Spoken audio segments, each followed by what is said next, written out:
Alors que le duel entre Lando Norris et Max Verstappen était au centre de l'attention à Austin, Charles Leclerc lui était bien loin de tout ça. Parti en 4ème position du Grand Prix, le Monégasque est venu s'insérer en mode patron devant tout le monde pour s'emparer de la tête de la course, une position qu'il conservait jusqu'à l'issue du Grand Prix. Leclerc a ainsi décroché son 3ème succès de la saison, après Monaco et Monza. C'est plutôt pas mal pour un pilote qui critiquait très ouvertement le manque de performance de sa monoplace il y a encore 3 mois. Car oui, Ferrari a connu un sacré trou d'air cette année.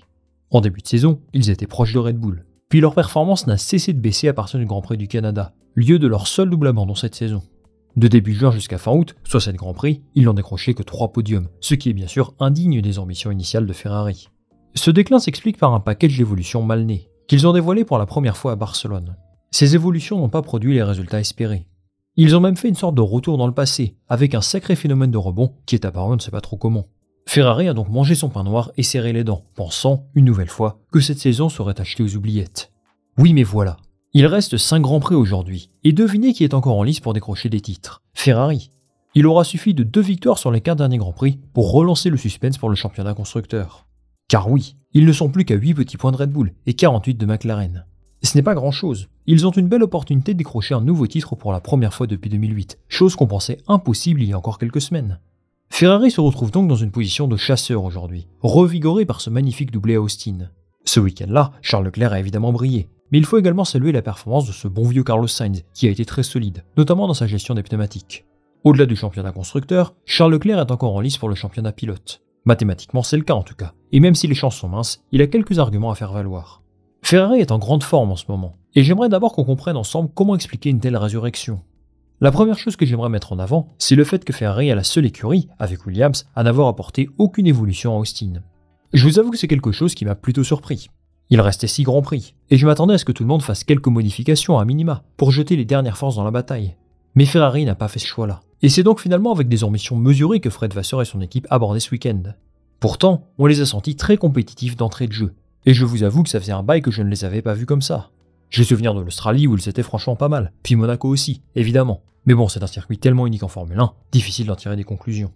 À Monza, ils ont gagné, oui, mais c'est grâce à une stratégie très osée. Dans la globalité du week-end, ce fut excellent, mais je n'ai pas senti une supériorité énorme en termes de performance. Et au départ, je partais un peu sur ce même sentiment aux États-Unis. En sprint, ils ne sont pas mal du tout, mais en qualification, eh bien je ne crois pas qu'ils aient pu jouer à la pole position. Sans le crash de Russell, ça aurait sans doute été destiné à Verstappen. Même Charles Leclerc en interview a admis que son tour valait une P3 ou une P4 max. Et pourtant, c'est lui qui a brillé le lendemain. Alors revenons-en aux faits. Je vous disais tout à l'heure qu'ils n'ont apporté aucune évolution à Austin.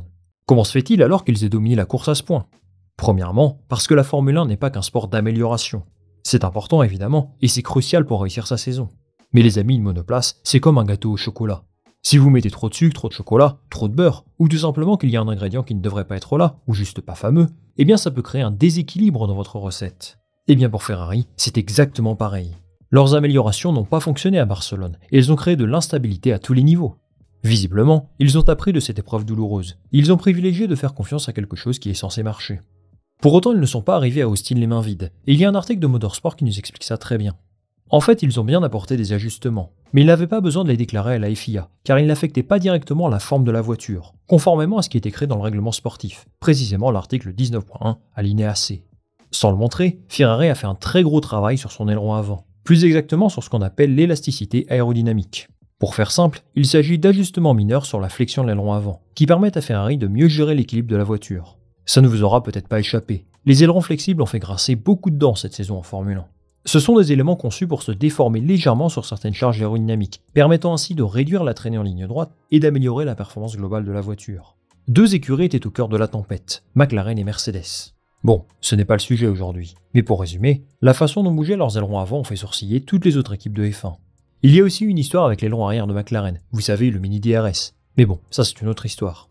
Ferrari de son côté a été plutôt sage, de sorte à respecter les consignes de la FIA à ce sujet. Mais justement, la FIA a communiqué sur le sujet en septembre dernier, jugeant que les ailerons avant de toutes les écuries de Formule 1 sont légaux aujourd'hui.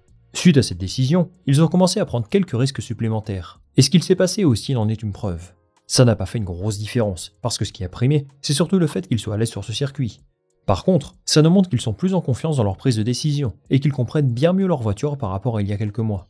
C'est une bonne nouvelle pour la F1, parce que ça me paraît essentiel que Ferrari soit dans la lutte pour la victoire. Il y a la place pour faire quelque chose. Charles Leclerc lui a parfaitement profité de la bonne passe de son écurie. Depuis le retour de la pause estivale, il est le pilote qui a marqué le plus de points de la grille, à égalité avec Lando Norris. De quoi raviver la passion des fans des Ferrari, qui voient le prédestinato peut-être au sommet de sa carrière. Alors là, c'est purement un ressenti personnel, mais je trouve qu'il a passé un palier en termes d'attitude et de performance. En qualif, il n'a que le 4e bilan de la grille, entre guillemets. Il nous avait habitués à mieux ces dernières années. Mais bon, sa monoplace a vraiment perdu du terrain par rapport à McLaren en milieu de saison, donc ça me semble normal. Je le trouve aussi un peu plus serein dans sa prise de décision en course. Dans cet exercice, on l'a souvent opposé à Carlos Sainz, qui lui a un sang-froid, une capacité d'analyse en course assez impressionnant. Cette saison, je n'ai pas grand-chose à lui reprocher à ce niveau. Peut-être parce que pour la première fois de sa carrière, il a plus de victoires que de pole position, ça c'est à souligner. C'est possible que sa victoire à Monaco ait débloqué quelque chose. Là c'est bon, il a accompli son objectif de toujours, et tout ce qui vient après ne sera que du bonus. Mais évidemment, ce qui serait encore plus beau, ce serait de décrocher un titre de champion du monde. Et techniquement, c'est toujours dans ses cordes. À 5 grands prix de la fin, avec 2 courses sprint supplémentaires, il est à 79 points de Max Verstappen. On ne va pas se le cacher, c'est extrêmement improbable qu'il décroche le titre cette saison. Il faudrait un sacré enchaînement de circonstances malheureuses pour Verstappen. Des pénalités, que Sergio Pérez lui rentre dedans par accident, j'en sais rien. Et surtout que Leclerc gagne absolument tout ce qui est possible de gagner, sprint et grand prix. Si ce scénario est toujours possible, eh bien il apparaît tout de même comme peu probable, surtout avec un adversaire d'un tel calibre en face de lui.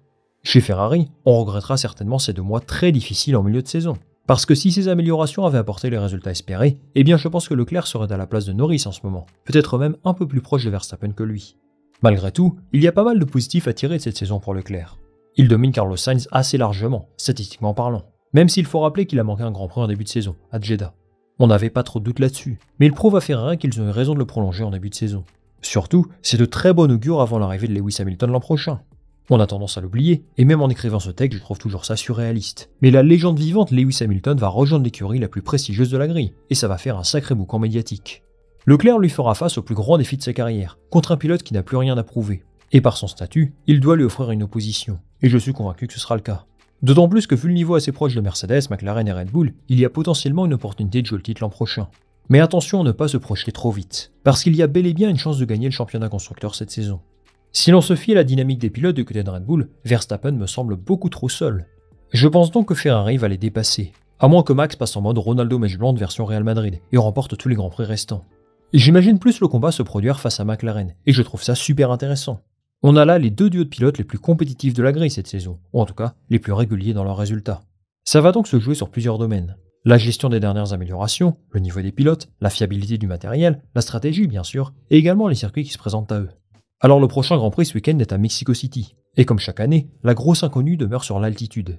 On est sur du 2000 mètres au-dessus du niveau de la mer, chose unique en Formule 1. Comment vont réagir les voitures face à cette caractéristique ? On aura un premier aperçu lors des essais libres. Personnellement, j'ai plus confiance en la capacité de McLaren à bien gérer cet aspect-là. Sur l'ensemble de la saison, je trouve qu'ils ont prouvé une belle capacité d'adaptation sur tous les circuits. De l'autre côté, et malgré tout le bien que j'ai dit de Ferrari en première partie, eh bien je les trouve un peu fébriles de temps en temps malgré tout. Par exemple, j'ai été super déçu à Singapour. Leur qualification est vraiment ratée, et ça c'est lié à des mauvais choix dans la configuration de la voiture. Les 2 pilotes font une bonne course le lendemain, ils remontent bien. Mais sur ce circuit, difficile de viser ne serait-ce qu'un podium en partant P9 et P10. Ils avaient le potentiel pour gagner, Leclerc et Sainz l'ont dit, et ça fait beaucoup trop de points perdus.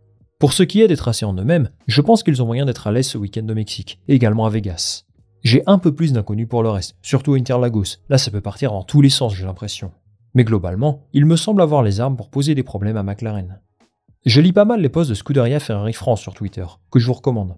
Ils partagent les confidences des journalistes italiens notamment, et eux sont plutôt confiants quant au développement de la voiture. On apprend également qu'il ne devrait pas y avoir de changement au niveau du moteur. Ça c'est important pour comprendre s'ils peuvent subir une pénalité, et a priori, ce ne sera pas le cas. Pour cette fin de saison, je donnerai donc quand même un petit avantage à McLaren. Déjà parce qu'ils ont la voiture la plus complète de la grille depuis 4 ou 5 mois, et parce qu'ils disposent d'une petite avance de 48 points sur Ferrari. Ce n'est pas énorme, mais vu les écarts assez faibles, je crois que ça va suffire pour conserver la tête de la course. On s'attend donc à une fin de saison passionnante, avec de grands enjeux pour 2 écuries en particulier, McLaren et Ferrari, qui n'ont tous les 2 plus gagné un titre depuis 2008.